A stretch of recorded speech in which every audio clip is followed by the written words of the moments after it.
Bumawi talaga kami ngayon at inagapan namin talaga ang pagpunta dito sa venue ng, pagbe-birthday-an ng aming baby na si Free Athena.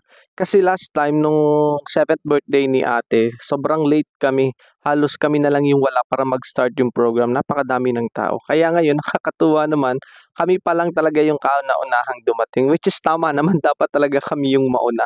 And nadala kami noon kaya ayan sobrang inagapan namin. Wala pa talagang katao-tao. So ang maganda dito nagkaroon kami ng chance na makapag-picture-picture, makapag-post ng maayos, yung hindi nahihiya, yung hindi tayo naiilang kasi wala pang tao. Nakakailang din kasi kapag may bisita na habang nagpi-picturan.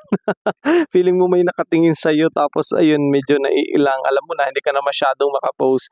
And then si Bebe, ayan nakapag-picture talaga siya sa bawat corner. Sabi ko, "Okey din naman kasi dito mag-picturan." Kaya hindi na kami laan pa ng time para magkaroon ng pictorial and then yun ano na din sa budget kasi siyempre ang mahalaga mai-celebrate, mairaos namin yung 7th birthday ni Bebe. Ang mahalaga ay masaya, napigbigyan namin siya at kahit papaano meron siyang, pangyayari sa buhay na hindi niya malilimutan. Nag-celebrate siya ng kanyang 7th birthday kahit ganitong simple lang and excited kasi talaga 'to, talagang pangarap niya na gusto niya magkaroon din siya ng gan'tong 7th birthday kasi last time ang ate niya kaya talagang tinaandan niya.